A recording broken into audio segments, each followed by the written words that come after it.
ये कहानी है मृत घाट की। एक ऐसा गांव जो दिन में तो शांत दिखता है, पर रात ढलते ही इस पर उतर आता है डर का साया। कहते हैं घाट की मिट्टी में वो लहू मिला है जो आज तक सूखा नहीं। लोग कहते हैं वहां से जो गया वो लौटकर कभी नहीं आया। भैया, फिर से घाट की तरफ से आवाज आई है। कोई चीखा था। मीरा, वो हवा की आवाज होगी या कोई जानवर। ये सब पुराने किस्से हैं, कुछ सच नहीं। पर भैया, पिछले महीने मोहन भी तो गया था वहाँ और वो लौटा नहीं। हाँ, लेकिन डर से सच नहीं छिपता। मैं कल जाकर देखूंगा कि घाट पर होता क्या है। कृपया मत जाना, वो जगह ठीक नहीं है। अगर मैं नहीं गया तो ये डर कभी खत्म नहीं होगा। मैंने कहा था कोई घाट की तरफ नहीं जाएगा। वो जगह अपवित्र है, वहां सिर्फ मरे हुए लोगों की आत्माएं हैं।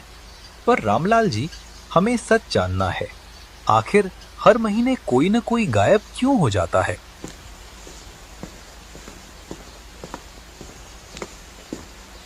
क्योंकि कुछ आत्माएं अधूरी है, वो मुक्ति चाहती हैं, और जो उनके रास्ते में आता है वो उनका हिस्सा बन जाता है।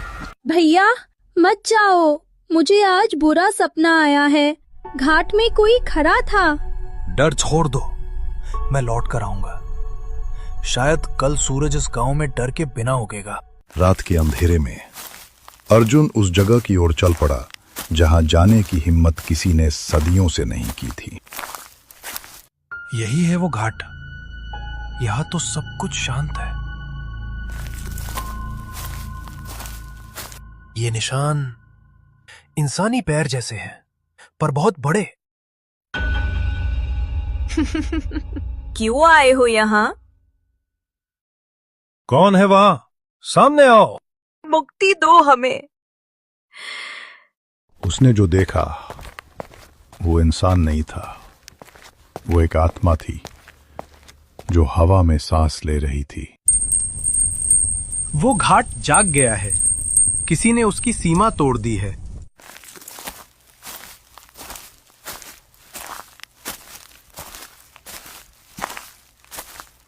यहां कोई है क्या? हम यहाँ हैं, हमें मुक्ति दो। कौन हो तुम? हम सब वो हैं जिन्हें जिंदा गाड़ दिया गया महामारी के डर से। क्या तुम्हें मारा नहीं गया, जिंदा दफनाया गया? और वो जिसने हमें दफनाया, उसी की औलाद अब इस गांव की सरपंच है। 50 साल पहले इस गांव में महामारी फैली थी। बीमारों को बचाने की जगह उन्हें जिंदा दफनाया गया। अगर ये जिंदा रहे तो पूरा गांव मरेगा। गाड़ दो इन्हें। हम अब भी वही हैं, राख बनकर, इंतजार करते हुए। मैं तुम्हें मुक्ति दिलाऊंगा।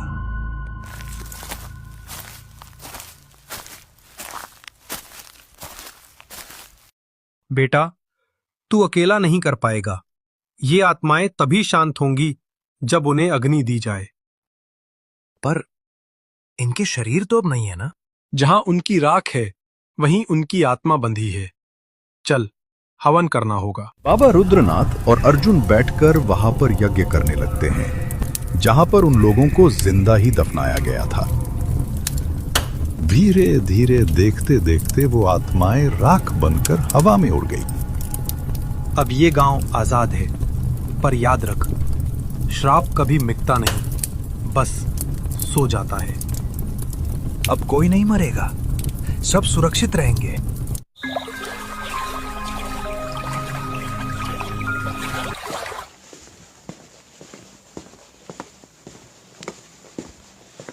भैया, तुम ठीक हो? हाँ, सब खत्म हो गया। अब कोई डर नहीं।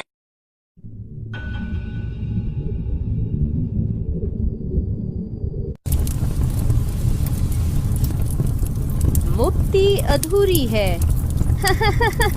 कहते हैं श्राप मिटता नहीं, बस नया घर ढूंढ लेता है।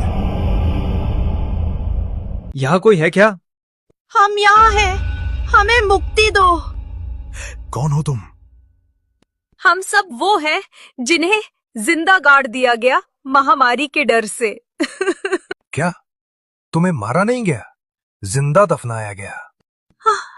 और वो जिसने हमें दफनाया, उसी की औलाद अब इस गांव की सरपंच है। 50 साल पहले इस गांव में महामारी फैली थी। बीमारों को बचाने की जगह उन्हें जिंदा दफनाया गया। अगर ये जिंदा रहे तो पूरा गांव मरेगा। गाड़ दो इन्हें। हम अब भी वही हैं, राख बनकर, इंतजार करते हुए। मैं तुम्हें मुक्ति दिलाऊंगा।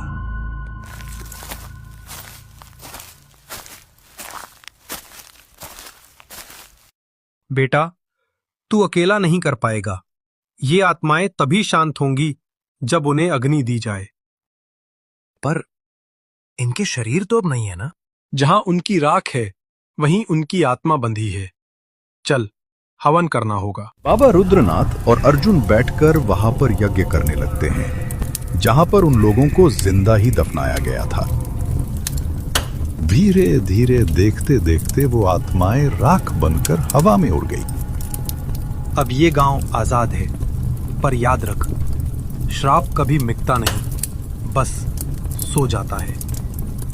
अब कोई नहीं मरेगा, सब सुरक्षित रहेंगे।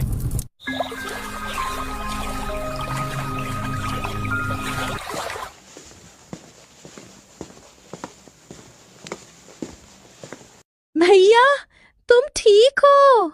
हाँ, सब खत्म हो गया, अब कोई डर नहीं।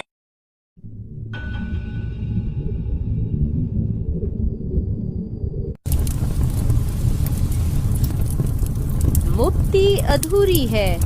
कहते हैं श्राप मिटता नहीं, बस नया घर ढूंढ लेता है। हमारी ये कहानी कैसी लगी हमें कमेंट्स में जरूर बताइए। अगर आपको हमारी कहानी पसंद आती है तो चैनल को सब्सक्राइब करना नहीं भूलिएगा।